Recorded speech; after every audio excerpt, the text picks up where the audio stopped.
نہیں، وہ کہتا ہے کہ ایک قابل حکمران جس میں ورچو یعنی صلاحیت، ہمت اور سمجھ بوجھ ہو، وہ قسمت کو بھی ایک حد تک قابو میں کر سکتا ہے۔ اچھا، کیسے؟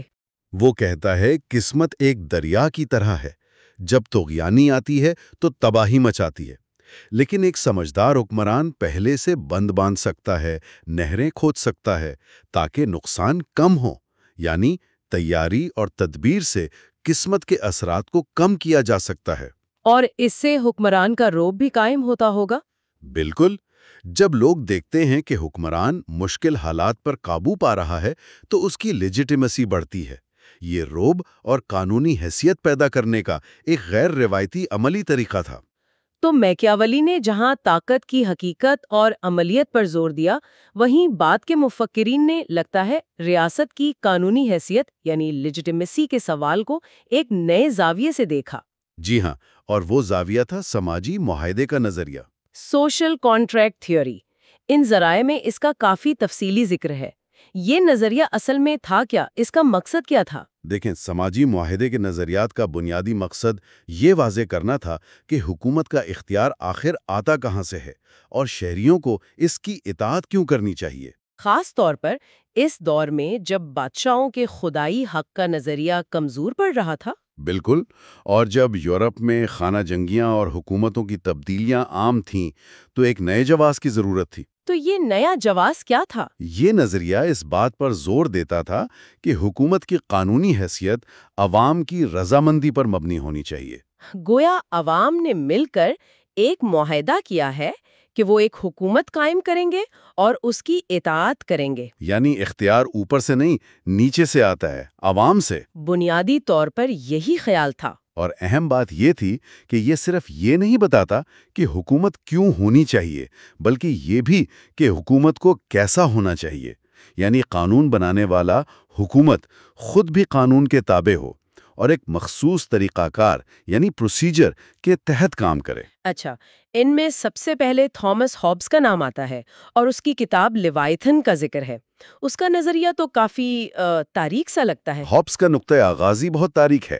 وہ شروع کرتا ہے فطرت کی حالت کے تصور سے۔ یعنی وہ حالت جب کوئی حکومت نہیں تھی؟ جی بالکل، کوئی قانون، کوئی پولیس، کوئی عدالت نہیں۔ ہابس کے نزدیک یہ حالت سب کے خلاف جنگ، war of all against all کی حالت ہے۔ سب کے خلاف جنگ؟ یہ تو بڑی خوفناک بات ہے۔ ہابس کہتا ہے کہ اس حالت میں زندگی تنہا، غریب، غلیظ، وحشی اور مختصر ہوتی ہے۔ کیوں؟ کیا انسان فطرتاً برا ہے؟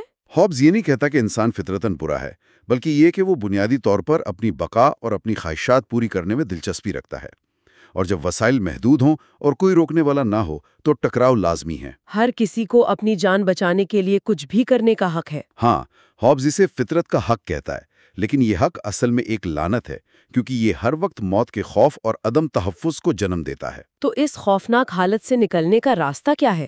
کیسے عام قائم ہو؟ ہابس کے مطابق عقل انسان کو بتاتی ہے کہ امن سب سے بہتر ہے، اور امن کے لیے ضروری ہے کہ لوگ اپنے تمام فطری حقوق، تمام حقوق؟ سوائے اپنی جان کے دفاع کے حق کے، وہ ایک مطلق العنان حاکم کو سونپ دیں۔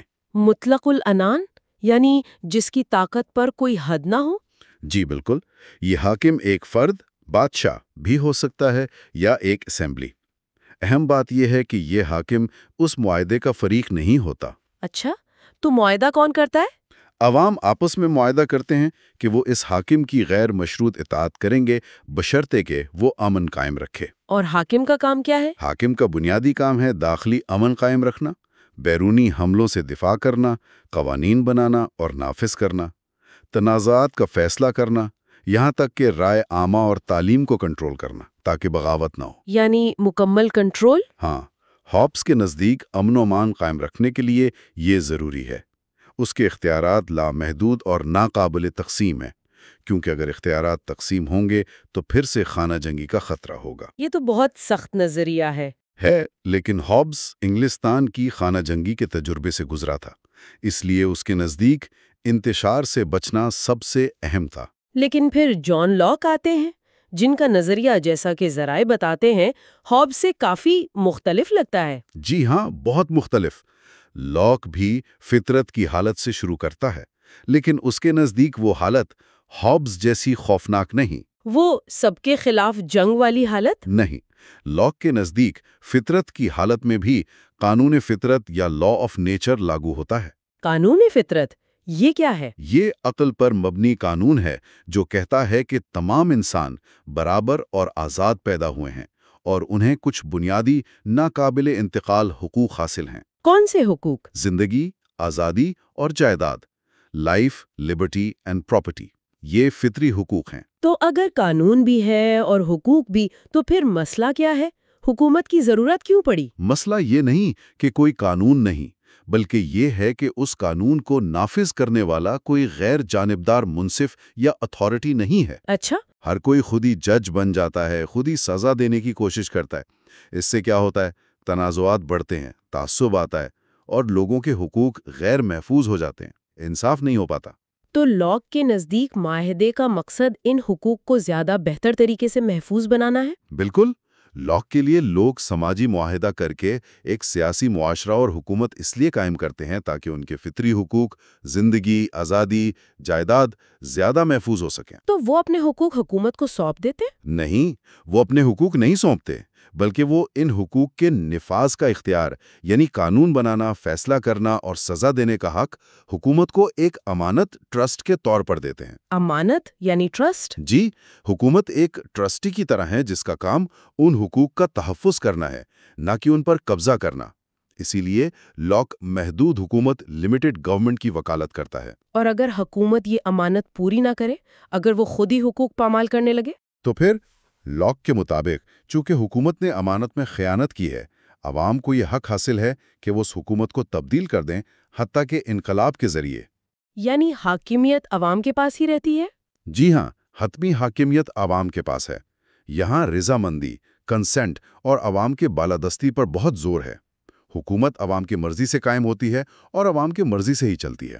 اور لاک یہ بھی کہتا ہے کہ ریاست کا کام لوگوں کی رائے بنانا نہیں۔ بالکل، ریاست کو لوگوں کے عقائد یا رائے میں مداخلت نہیں کرنی چاہیے، خاص طور پر مذہبی معاملات میں۔ اس کا کام صرف امن و امان اور حقوق کا تحفظ ہے۔ اس کا دائرہ کار بہت محدود ہونا چاہیے۔ تو ہابس مطلب العنان حکومت چاہتا ہے امن کے لیے، اور لاک محدود حکومت چاہتا ہے حقوق کے تحفظ کے لیے۔ بالکل صحیح خلاصہ کیا آپ نے۔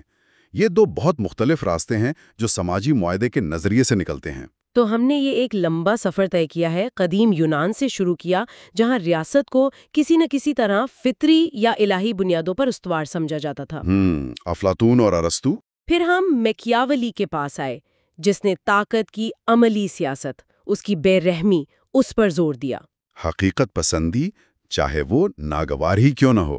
اور آخر میں ہم سماجی معاہدے کے ان نظریات تک پہنچے جہاں ریاست کی قانونی حیثیت، اس کی لیجٹمیسی، عوام کی رضامندی سے جڑ گئی۔ ہابس اور لاک۔ جی، یہ ایک بہت اہم تبدیلی تھی۔ یہ تو خیالات کا ایک زبردست ارتقا ہے۔ اس سب کا خلاصہ کیا نکلتا ہے؟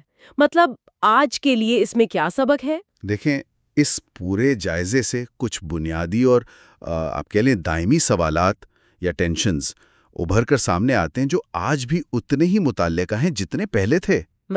مثلاً یہ کہ ریاست کے پاس کتنی طاقت ہونی چاہیے؟ کیا اسے مطلق العنان ہونا چاہیے جیسا ہابز میں کہا، یا محدود جیسا لاک نے؟ یہ بحث تو آج بھی جاری ہے۔ بالکل۔ پھر یہ کہ اس طاقت کا جواز کیا ہے؟ یہ کہاں سے آتی ہے؟ کیا یہ فطرت سے آتی ہے، خدا سے، محض طاقت کے زور پر، یا عوام کی رضامندی سے؟ فرد اور ریاست کا آپس میں کیا تعلق ہے؟ فرد پہلے ہے یا ریاست؟ صحیح۔ اور کیا انسان، جیسے ارسطو نے کہا، فطرتاً ایک سماجی اور سیاسی مخلوق ہے جو ریاست میں ہی پنپ سکتی ہے، یا جیسا ہابز نے سمجھا وہ بنیادی طور پر خود غرض ہے اور ریاست صرف ایک مجبوری ہے انتشار سے بچنے کے لیے؟